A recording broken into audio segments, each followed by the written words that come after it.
I fucking hate Jujutsu Kaisen. It makes me sick. I Tell me why. well, the thing about JJK for me is that, and maybe you might feel the same way a little bit. I think the anime is amazing. I think the anime adaptation of JJK improves on the pacing and the shitty art style in the manga, if you ask me. And I don't mean to be an edgy critic, but I've always felt that with JJK, all of the influences that the mangaka had, I read those series. I feel like we're probably around the same age. So I can see where he's coming from with a lot of his characters and the way he's telling his story and he's unraveling his plot.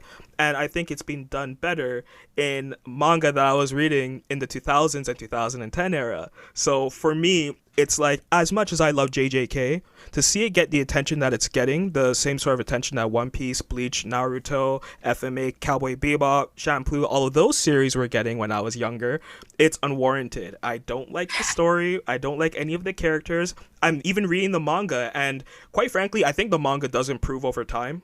And it's not a bad series, but I just can't vibe with it. It feels too new age for me. I mean, that's valid. I loved everything about the anime specifically. So I couldn't make any commentary on the manga. To be fair, I really should read the manga for everything, even Berserk. You haven't read the Berserk manga? I haven't finished it. Okay, well, we'll get to that in a second. Oh no.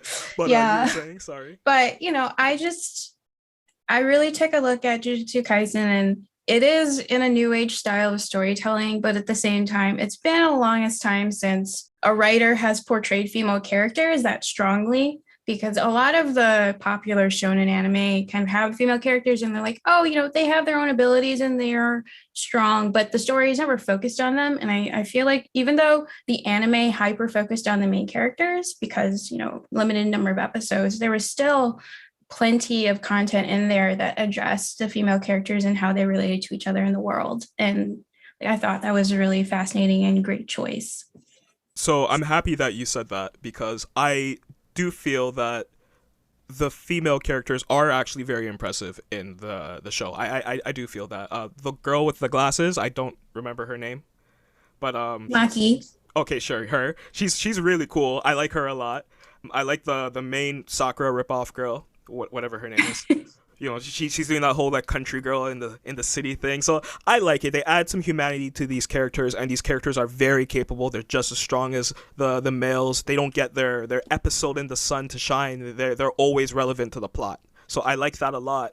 But I just feel a lot of the other characters are very plain and they're very boring. And I wish that across the board all the characters were so strong, but maybe it's just the fact that JJK is an ensemble cast sort of show that wasn't done well is why I don't like it as much. I'm not so sure, but like JJK, like I only talk to it with other like guys, and like even in like Discord chats you probably have a whole bunch of like really young anime fans, like 18, 19-year olds who've only watched 5 anime. So for them JJK is amazing, but they won't be able to look at it like how you do, with characters that are usually pushed to the background actually coming to the forefront and being developed. So interesting perspective. Yeah, I do want to add that the animation frame by frame is fantastic. And Yes. if you ever watch episode 20, I believe, where Toto's doing the clap, and you just watch every smooth animation sequence, it's just incredible. I was really impressed. Yeah, Mappa did a really, really, really good job with JJK, and I look forward to what they do with Chainsaw Man. Fantastic anime studio, and they did justice to the manga because I don't like the manga's art. I know I could be a little harsh at times towards people who I know are very talented, but I just feel like I've seen certain chapters of JJK look really good, and then like I'll see 10 more chapters that just look like dog shit, like Hunter x Hunter Chimera manga dog shit. And to me, it's like I don't know, like maybe that's just how newer anime and manga fans accept their content. So long as there's a lot of cool things happening in succession, they can look past some of the other things like pacing and plot development. But that's just That me is a being an good point. otaku. Yeah, I've actually noticed that. So I've had smaller discussions about anime people like versus anime people don't like. And a lot of my friends who like the faster paced stuff don't like slower paced things like Steins Gate, which hurts my heart because Steins Gate is amazing. But Sanjay you is know, great.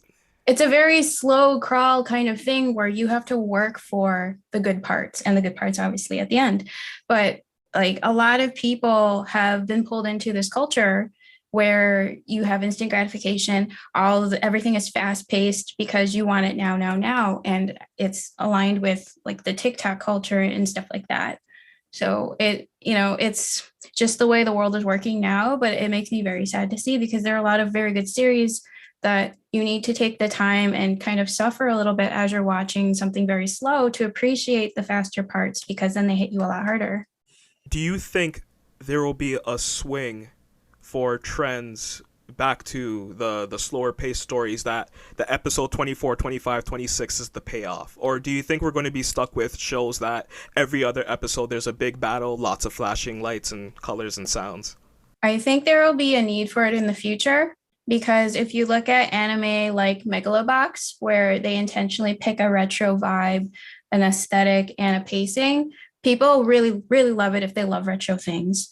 And as this newer generation of anime and manga lovers gets older, because if we think about it now, they're between probably the ages of 16 to 23, let's say. I'm no statistic or anything, but that's just my estimation.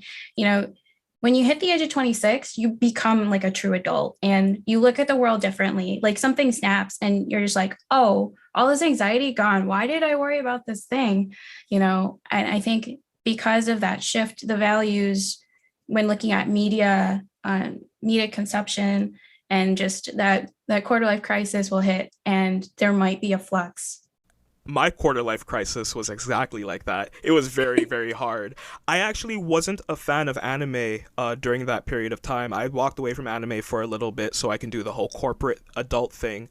But during my quarter life crisis is when I went back to anime because I felt like I needed to go back to some of the things in my childhood that I really appreciated. I wasn't happy with my job, and like you said, my anxiety started to dissipate. But then the mundaneness of everyday life started to like settle in.